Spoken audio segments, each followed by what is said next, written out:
يا هلا والله ليك واحد. حابب اشكر كل واحد بيعمل السنك السوبر، احلى تحيه ليكم وبجد شكرا من القلب، لان بجد تستاهلوا الشكر، لان الناس دي بتدفع من فلوسها الشخصيه عشان خاطر تدعم القناه، فواجب علينا ان احنا نشكر. فيديو النهارده هيكون عن رحمه محسن، بقالها فتره بتعمل حفلات، ربنا يزيدها، والمشكله مش في الحفلات، الناس بتبقى مبسوطه والدنيا جميله زي ما انتم شايفين. يا حظ ليه ما جيتش ليه؟ هو انا بشبش ولا ايه؟ انا ليا دور، تعالى زور في حد نفسي تعدي عليه. وهي بنفسها بتنزل الفيديوهات دي على صفحتها ان هي فرحانه بنجاحها، وبامانه هي ناجحه جدا، ولكن الناس ما سابتهاش في حالها. الكومنتات اللي مكتوبه كفيله تكره اي بني ادم في نفسه. يعني عندك مثلا لا بجد ده طبيعي، بتقعدي ازاي يا فنانه بعد اذنك، وغير الميمز اللي معمول على التريقه بين الشخصيه الشهيره اللي كانت طالعه ببنات العم بتاعت عزيز الهرش. البقاء للي دلعنا واللي مش عاجبه يودعنا، ما اتخلقش اللي واللي دخل حياتنا اتهنى، اللي ده حناني صاحبي انساني، واللي راح بكيفه مش هيجي تاني. اللهم انفخنا وحسين. وزي ما انتم شايفين تقليد على الفنان محمد صبحي لما كان طالع في المسرحيه. فهنا احنا مش بننكر ان رحمه نجحت، لكن في نفس ذات الوقت المثل بيقول كل اللي يعجبك والبس اللي يعجب الناس. يعني احنا في مجتمع شرقي وكل واحد وجسمه خلقه ربنا، ما حدش ليه دعوه بحد، يعني تخين رفيع قصير طويل ده حاجه بتاعته مش بتاعتك. ولكن عندي تعليق صغير واتمنى يوصل له، مش عيب انك تلبس اللي على كيفك، لكن يكون واسع شويه بحيث ان ما حدش يقعد يتريق ولا يحفل ولا يعمل الحاجات دي كلها. وفي الاول وفي الاخر القرار ليها، كصوت حلو جدا وكرحله كفاح ناجحه برضه على فكره، وربنا يوفقها وكل التوفيق ليها. واتمنى من الناس ما يبقاش في جراح في الكلام بتاعهم، لان انتوا بتجرحوا الناس من غير ما تاخدوا بالكم، حتى لو على سبيل الضحك والهزار. وخلينا نقول اللي بعده، لما حد يسالني امتى هتتجوز، انت مال امك انت مالك، انت مال شكلك، وانت مال اهلك، انت مالك انت. يا رب نتمنى، انا بتمنى، لكن ما عنديش كلام اقوله او ما اعرفش الخطه ايه او اللي هيحصل ايه، او ده كل ده في علم الغيب. يا جدعان خدها قاعده عليا النعمه من نعمه ربي، لا في شاب ولا بنت مش عايزين يتجوزوا، لموا نفسكم بقى يا ريت حالا. استغفر الله. اللي بعده، الناس بتعمل اكونتات فيك عشان تراقب الاكس. انا بالاكونت الاساسي. انا مش خايفه من حاجه، لكن كل اللي هيقولوا عليكي ايه؟ هيقولوا انك لسه بتحبيه، وغالبا هيفضل راشق في دماغك طول العمر مهما حاولت انك تهربي. شكرا على المعلومه. اللي بعده، يا خسارة مقفول بالقفل، كان نفسي اخد ده واخد ده واخد ده، بس يا خسارة مقفول بالقفل. لا حول الله، مقفول بالقفل عشان ما حدش يسرق. شعب ملوش حل، انا بموت في الشعب ده والله. هتعمل ايه يا برو لو نزلت ما لقيتش غيرنا في الشارع؟ ها؟ تعمل ايه؟ هتعمل ايه؟ بتعمل ايه؟ هسلقكم واعملكم مع شويه مكرونه سباكيت عشان اشبع، يا دوبك حاجه تكفي المعده. اللي بعده، دول هنا اتنين بياكلوا الاندومي اللي ضار جدا للجسم، انا ما بحبوش على فكره. ماشي، ده هنا بتوري له هي حامل يعني، بيقول لها برافو عليك. ما رضاش يسلم عليها، اصل الواد متوضي بس راكب حلقه عادي مفيش مشكله، هو كمان حامل بقى. يا للصدمه بجد، ده انت اللي حامل؟ بس البت استغربت. على مهلك يلا الواد بيرفض، فاكرين ان انتوا اللي بتحملوا بس، ما احنا كمان بنشيل بس في القلب. اللي بعده، راجل مسك زوجته في عربية واحد غريب، وهي بكل برود نزلت من العربية ومشيت بالفطار ولا كأن حاجة حصلت. والراجل بيسأله بيقول له انت مين وقاعد معاها ليه ومقعدها ليه؟ بيقول له بكل بجاحة انت مين؟ بيرد بيقول له انا زوجها. بيقول له ما تفهمش غلط، انا كنت بفطرها وبكسب فيها صواب. للدرجة دي يا أمة الإسلام. احقر نوع الرجاله في الكوكب اللي يكون عارف ان في واحده متجوزه ويروح يقرب منها. والله العلي العظيم ما هياخدك، يمينا بالله العلي العظيم ما هياخدك، ما هينوبك الا بتخربي بيتك. فانت بتعملي ايه وانت كراجل عارف ان هي متجوزه؟ عايز منها ايه غير كلنا فاهمين انت عايز منها ايه، وكلنا عارفين انت بتاكل وبتصرف ليه. هل انت هتاخدها في بيتك؟ طيب تطلقها من هنا وتاخدها؟ والله العظيم ما هتحصل، ولا هيكون لي علاقه بيكي، ولا هيشرفه ان يكون واحده زيك تكون مراته. هيقول لك زي ما عملت مع ده هتعمل معايا، ودي حقيقه يعني، دي مش حاجه كذب، ده حقيقه. تتطلق فورا، هتسامح مره، هتتكرر مليون الف مره، وتشوف هي بقى ساعتها هل هيحتضنها وياخدها؟ والله ابدا. اي واحده كانت متجوزه وراحت عرفت على جوزها راجل، والراجل عارف ان هي متجوزه وخدها، تعالي تكفي في وشي، اديني موجود مكاني اهو. استغفر الله العظيم يا رب، الخيانات كترت قوي قوي في الزمن ده. اللي بعده،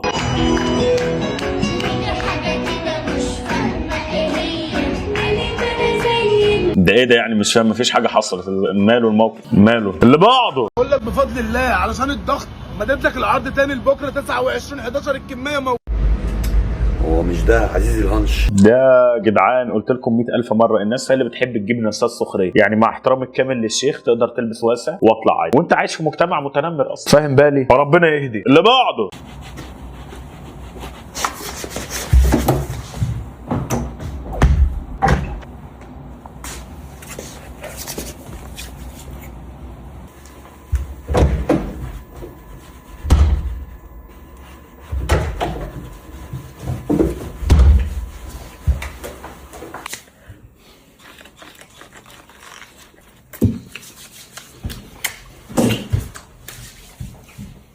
ما شاء الله سريع في كل حاجه. اللي بعده لما تمسكي موبايله عشان تشوفيه بيخونك ولا لا، فتلاقيه بيحاول بس كل البنات بترفضه وانت الوحيده اللي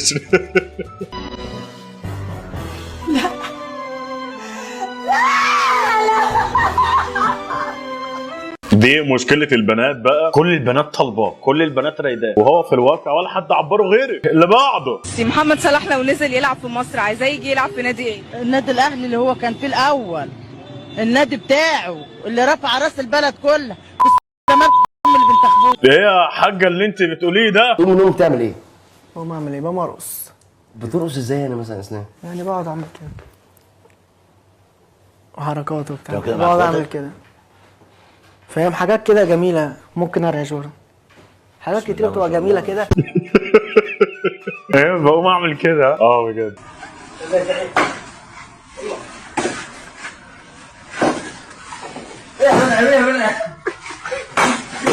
حبة بن وحطهم على الفتح اكتمهم بيه، وبعد كده حبة تلج وادعي لي، لو تدعي عليا مش هتفرق. اللي بعده الناس كلها عمالة تخطب وتتجوز، اللي فالح فيها انا واصحابه.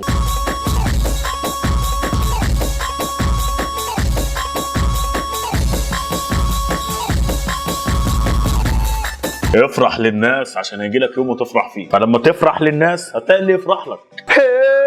تملي معاك. اللي بعده. طب بص بقى، انا غيره خالص، هو دكتور، انا عيان على نفسك. ولا انت وانت رايح كنت انا نايم. اسمها كنت انا راجع. لا بس للاسف في حاجه في الخلفيه رخمه قوي، وهي ضحكه وبتاعت قال لك الو يحرق، يعني مش عايز اقل ادبي قدام الكاميرا.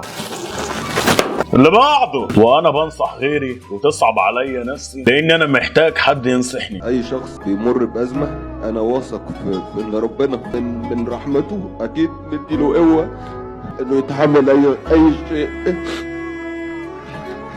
والله يا جدعان اللي عنده نصيحه بيقولها لحد حتى لو هو محتاج ان هو ينصح بيها نفسه، الشخص ده مش معناته ان هو سوي ودنيته 100 100 وزي الفل والواد البروسوفير، بالعكس احنا ماشيين بمبدا ان احنا بنحاول نساعد بعض. انا ممكن عرفت المعلومه، ممكن انا ما عرفتش اعملها، ممكن لما اقولها لك انت تعملها فانت تفلح فيها، ممكن الحاجه اللي انا افشل فيها فجاه اقول لك تجربتي الفاشله فانت تاخد بالك من الاخطاء اللي غيرك عملها. ده كل ما في الموضوع، لا فيلسوف ولا دياولو ولا غيره. اللي بعده.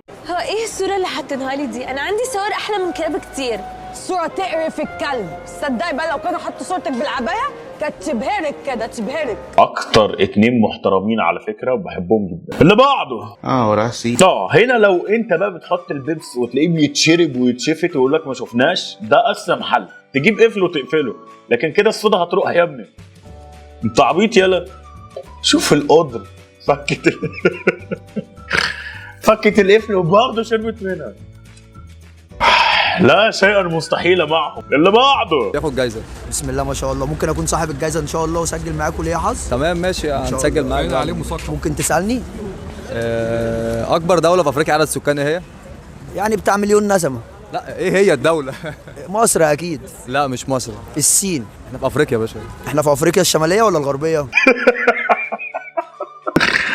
والله العظيم عسل. افريقيا الشماليه ولا الغربيه؟ لا اله الا الله. وخلينا نرد على الاسئله اللي جات لنا. ابن اخويا جاب 8% يدخل درينجز 8% يا جايب بيره يالا ولا ايه؟ تعبانه قوي بجد، مش قادر اعمل حاجه مع اني كنت نشيطه جدا، بقيت كسوله. المرحله اللي انت فيها دي طبيعيه جدا، شيء طبيعي عادي البني ادم يحصل بخمول مع الوش، مع كتر السعي. لو انت كنت انسانه بتروحي وتيجي وتعملي كل حاجه فاكيد هيجيلك مرحله خفض، توصلي بمرحله في حياتك ان انت تبقي كسوله ومش قادره تعملي حاجه.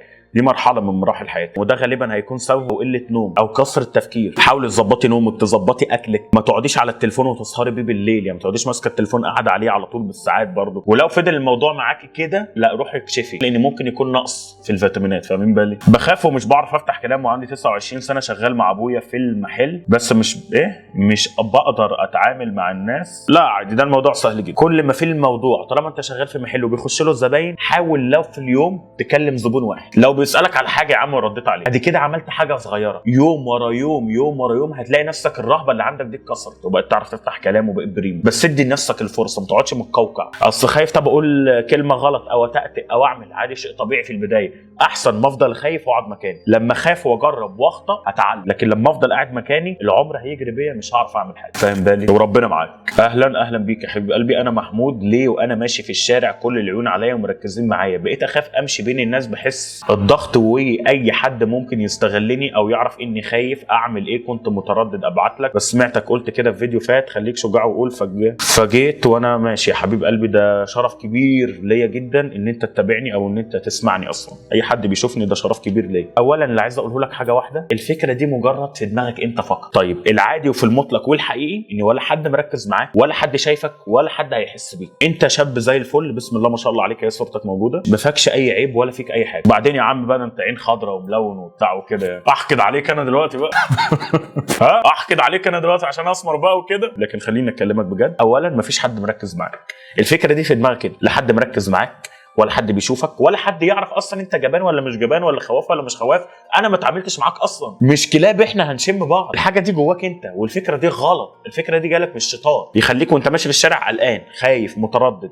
زمان ده بص بيتريق عليا، زمان ده شايفني مالك زي الفل ما فيكش حاجه. لان ربنا سبحانه وتعالى خلق الانسان في احسن تقويم. وصلك الفكره دي؟ كل واحد مننا هو ربنا خلقه في احسن تقويم، وليه بني ادم تاني بيشوفه افضل واحد في الدنيا واجمل واحد في الدنيا، ودي حقيقه. لكن فكره اني انا ببقى ماشي في الشارع فده مركز معايا، كل واحد تايه اصلا، كل واحد عنده مشاكل. الناس مش قاعده فاضيه للدرجه دي عشان خاطر تشوف مين اللي معدي ومين اللي مش معدي او تحس او ما تحسش. كل واحد عنده مشاكله. اي شاب بتشوفه في الدنيا بيبقى ماشي بيفكر هعمل ايه وهجيب منين وهسوي ايه. لو راجل كبير هتلاقيه بيفكر ازاي اكل عيالي وازاي اصرف عليهم وازاي مش عارفه ايه. كل واحد ملهي بعيشته. ولو بنت بتفكر ازاي تطلع جميله او بتفكر في مشاكلها الشخصيه او كل واحد عنده مشاكله مهموم. فما فيش حد مركز مع حد. الفكره ان انت بتحطها في دماغك انا دايما كل الناس مركزه معايا، فكره غلط. فكره جالك من الشيطان. تستعيذ بالله من الشيطان الرجيم وتقوم تصلي لك ركعتين وتقرا سوره القران وتتمعنها وتعرف دينك كويس جدا وتقرب من ربنا. وانا والله العظيم ما بعمل شيء. ليه؟ لما تقرب من دينك هتعرف ان ربنا سبحانه وتعالى خلقك في احسن تقويم وخلق الانسان ضعيف. يعني البني ادم على فكره لما حصل الزلزال من كام اسبوع دوت او اسبوع على ما اعتقد، شوف قد ايه احنا ضعفاء. شوف قد ايه الزلزال لما حصل احنا نمل على الكوكب ده. احنا نمل حرفيا بجد، احنا نمل على الكوكب يا ابني. احنا ما حدش ليه في نفسه حاجه. انا ممكن النهارده بصور لكم فيديو بكره ممكن ما اكونش موجود، ومش بعد الشر ومش عارفه مين. بالعكس، مين يحب لقاء الله ما يحبش الله لقاءه. انا قلت لك هتروح تقابل رئيس الجمهوريه هتبقى فرحان قوي، ما بالك الرب؟ ده حاجه حلوه جدا. بس يا رب يغفر لي عشان عامل ذنوب كتير وانا بعترف بده، بس املي في ربنا كبير ويا رب يهديني وما يتوفانيش على معصيه. فكل بني ادم في الدنيا عنده موال مع نفسه. كل بني ادم حصل اللي فيه مكفيه او مش فايق ان هو يروح يشوف ده. الفكره دي عندك انت لوحدك. تعالجها بتقربك من ربنا سبحانه وتعالى وبالاستغفار دايما على لسانك، ومن يذكر الله فالله يذكره. وتشيل الفكره دي من دماغك، مش بمعنى الغرض ان انا لازم اشيل الفكره دي من دماغي، لا، سيبها لوحدها. لما تجيلك تجاهلك للموضوع ده هتلاقيه راح منه، والوسوسه دي راحت اللي جايه من الشيطان. فاهم بالي؟ وربنا معاك يا حبيبي. انا اللي كنت بعت لك مشكلتي مع خطيبي ودلوقتي احنا مكتوب كتابنا، وانا برضو بتحرج لص منه لما ببص له مثلا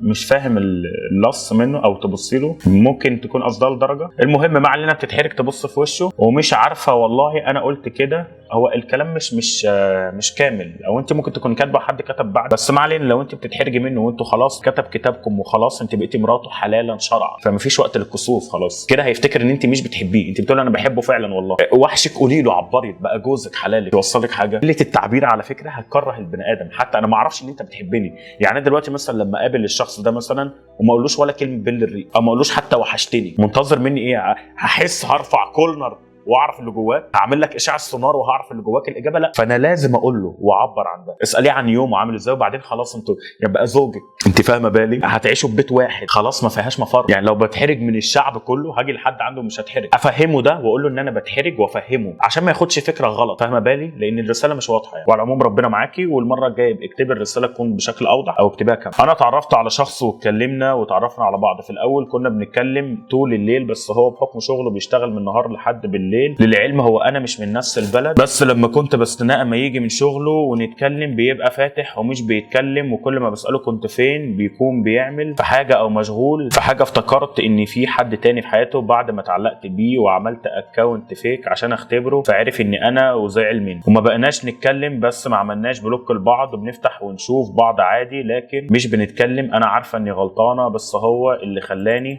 ايه بقى اعمل كده. مش ممكن تنصحني اعمل ايه؟ انا عارفه اني طولت عليك. لا ولا يهمك، مفيش اي مشكله. انا اصلا عامل الفقره دي عشان طب مبدئيا عشان اكون صريح بامانه ربنا، هو مش بنت عشان يتضايق. يعني لو الحركه دي اتعاملت مع بنت ان انا اعمل اكونت فيك واختبر بيه خطيبتي او حبيبتي او ايا كانت هي مين، فدي تضايق البنت، لان دي بتوحي بعدم ثقه كبير ان انا واثق ان اي حد هيبعت لها هيخش لك. مفهوم جدا ان هم بيعملوا الحركات دي، تبعت صاحبتها مش عارفه ايه، مع ان الحركات دي مش حلوه بس معروفه انها تيجي من البنات. اما انا اتلكك واعمل عليها حوار كبير جدا واروح قافل ومختفي، فانا بالفعل بتحدى. طب تعملي ايه؟ انسي الموضوع، وقبل ما تنسي الموضوع هتعملي اخر محاوله، مفيش محاوله تاني، هتروحي تتكلمي انا عملت كده دافع الحب، وهو اكيد فاهم ده. مفيش راجل في الدنيا مش هيكون فاهم اصلا انت بتكلم كذا، انت بتخون، انت بتعمل، ده شيء طبيعي بيحصل من الواحد. مش هتجرحيني في مشاعري اني انا بتكلم بنات او ان انا كان ليا ماضي مع بنات. لا طبعا مش للدرجه. طب اعمل ايه؟ هي محاوله واحده، اتكلم معاه بكل جديه. لو لقيتيه بيهلفط وبيعلي صوته ومش عارفه ايه وكده، فهو غالبا عايز كلمتين يهدوه، فحاولي تكوني هاديه على قد ما تقدري، مش برود. في فرق بين البرود اللي يولد الكره، وفي فرق بين اني اهديه او اكون هاديه وابدا افهم هو عايز ايه. ولو لقيتيه بينفعل ولقيتيه عمال يتكلم، فهو بيطول غالبا عشان خاطر يحصل صلح. طيب لو هو بتلاقيه بارد جدا وهادي جدا ومش فارق الغياب جدا وعادي وجودك زي عدمه وبيتكلم بمنتهى البرود انا مش فاضي وبعدين هكلمك، لا ده كده في حد تاني وهو اصلا عملها حجه وخلع. عشان اكون صريح معاكي وللامانه، بس اتمنى ترد على الرسائل. انت صح، رديت عليك دلوقتي. انت ايه الثقه الكبيره اللي عندك دي؟ انت خريج ايه؟ دارس ايه؟ تعليمك ايه عشان يحق لك تنصح؟ ايه الثقه بالنفس اللي عندك دي؟ رهيبه، اكنك عالم. لا بجد انا شايف فعلا شخص واثق الكلمه، والمصيبه مراتي بتتفق مع مع كلامك. انت مين وايه حكايتك وايه حاسب الثقه دي منين؟ انت كلامك كله اخطاء، ممكن يعني اتريق عليك واعمل، بس معاك للاخر. من حقي افهم انت مين يا ابني. انت ايه اللي في عمرك يلعب بايه؟ يلعب بينج، يلعب بلياردو، مش يلعب في عقول الناس. جاوبني اتفضل. ممكن ارد عليك رد سخيف ووحش لكن هيكره الناس المحترمه فيا. اولا انا مين؟ التقليل اللي هو انت مين. انا مين؟ انا محمد صبري، شاب مصري معتز جدا بنفسه، مر بتجارب وحشه كتير، فاللي هو مر بيه مش عايز غيره يمر بيه، او لو الشخص ده بيمر بنفس الحاله اللي هو بيمر بيها بيحاول يهون عليه على قد ما يقدر، او بنساعد بعض. انا مريت بموقف وحش، طلعت قلت المفروض كنت اتعامل معاه ازاي. انا ما جاتش من اول مره، ما جاتش من تاني مره، جت من تالت مره، فعرفت الطريقه ليه ابخل بيها على مسلم او ابخل بيها على اي بني ادم. ده اللي فكري. لكن حته دارس ايه؟ انا خريج توك توك، انا ما بعرفش اقرا وقت، انا جاهل، راجل خريج حضانه، خريج كي جي 1. ومش معنى اني بنصح حد فانا الواد البروسوفير، لا انا بخطأ كتير جدا، ويمكن لما بخطأ باجي اقول لك انت عشان انت ما تخطأش. يمكن الكلام اللي بقوله لك انا محتاج اقوله لنفسي، بس بقوله لك يمكن انت تبقى احسن مني، بقوله لك يمكن انت تبقى افضل مني، بقوله لك ان انت لما تمشي عليه ممكن تبقى انت تعمل بيه